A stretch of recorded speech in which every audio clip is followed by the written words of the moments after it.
Peace. You are in the foxhole with Naya Rory, looking at spirit reality with an African perspective. Are you a waste of melanin? Yeah. First of all, I have to acknowledge the ancestors, the bloodline. I truly believe that what you develop in your genome, in your blood, as you traverse this planet, is passed down to your progeny for generations to come. But we treason, not recognizing the depth of spirituality. Can I tell you a story? It's inspired by actual events, but oddly enough, those cast for the main characters played a supporting role. Though passionately they'd live out their quote-unquote black lives as if it mattered. The screenplay was written with malice, a script full of innuendo. Oh, but that African soul. You know what I'm talking about? That Ossie Davis, Ruby Dee, Miss Jane Pittman. Bull-ish. These ancestors were clearly suffering a cognitive dissonance. This cognitive dissonance permeated our communities like the scourge of the crack epidemic. And like unto the crack epidemic, it was our own people who flooded the streets with this Christian-based propaganda. But irregardless of its propaganda, how does humanity arrive at a place in mind where one concedes to the physical and verbal abuse of one's mother, of one's wife, of one's daughter, of one's grandmother? This psychology is as unnatural to humanity as is a woman whom, against nature, peddles her body on the street corner, risking her physical safety and health for a hit of crack cocaine. This begs the question, what was the stimuli, the motivating factor for their assent to the ideology of risking one's physical safety and health in protest without defense? For this answer, we turn to a speech from the icon of the civil rights movement, Dr. Martin Luther King himself. He is quoted in one speech as saying, and I quote, "So I want to turn your attention to this subject, loving your enemies. It's so basic to me because it is part of my basic philosophical and theological orientation," end quote. He went on to quote from a famous passage of scripture, very well known, pertaining to the loving of one's enemy, the blessing of them that curse you, doing good to them that hate you, etc., etc. Now, one would rush to conclusion and settle the case of what the motivating factor was for those people whom assented to protesting nonviolently. One could lay forth the premise that our people in that time were Christian, God-fearing people who practiced nonviolence because of their belief in the Christian ethic. But I see things differently.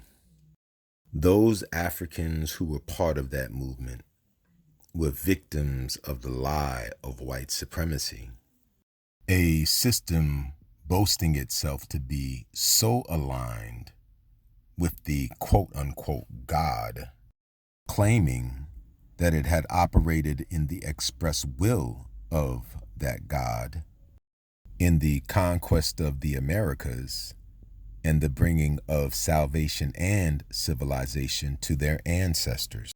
This ideological narrative of the social construct in which they lived, intertwined with the Greco-Roman propaganda found in biblical texts, held the souls of these people for ransom. Therefore, the psychological state in which they found themselves would have been almost inescapable. What evidences would they have seen that would dispel the propaganda espoused in their schools, in their churches, and upon the media broadcasts of that day? To put things in context, the civil rights movement ran from approximately 1954 to 1968. But this was not the first time that the roots of Black liberation struck fast on American soil.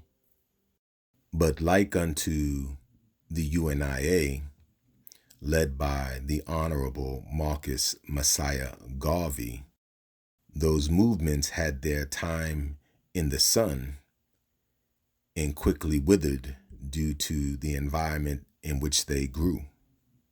And let us not forget the activists during the early 50s in the South, which was a hotbed for activity as it regarded the civil rights movement, whom lost their lives. Murders which for the most part went unprosecuted. May 7th, 1955, Belzoni, Mississippi.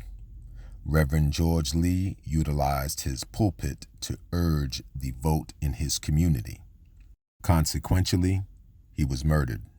August 13th, 1955, Brookhaven, Mississippi. Lamar Smith was shot dead on the courthouse lawn in broad daylight. Although the killing was witnessed, no charges were filed. August 28th, 1955, Money, Mississippi. Emmett Till, 14 years old. October 22nd, 1955, Mayflower, Texas. John Earl Reese, 16 years old. He and two others were shot while attending a dance. Allegedly, the shootings were an attempt to dissuade the Black residents in their plans for the building of a new school. January 23rd, 1957, Montgomery, Alabama. Willie Edwards Jr. was mistaken for a man believed to be dating a white woman when he was encountered by 4 Klansmen. He was forced at gunpoint to jump off of a bridge into the Alabama River. April 25th, 1959, Septemberville, Mississippi, 1961. Mac Charles Parker, April 29th, Mississippi, September 15th, Taylorsville, Mississippi, 64, Corporal Roman, Duckworth, Alabama, Medgar, Virgil, Allen, Ware. September the 15th, 1963, in Birmingham, Alabama, Addie Mae Collins, Denise McNair, Carol Robertson, and Cynthia Wesley, 4 middle school age girls, We're getting ready for church services at the 16th Street Baptist Church when a bomb exploded, killing all four. It is in this environment that the Greco-Roman propaganda, espoused in biblical texts, proliferates amongst our people. A people whose physical liberty, access to wealth, and as the Bible proclaims, very connection to the source of their creation is dependent upon their adherence to the evils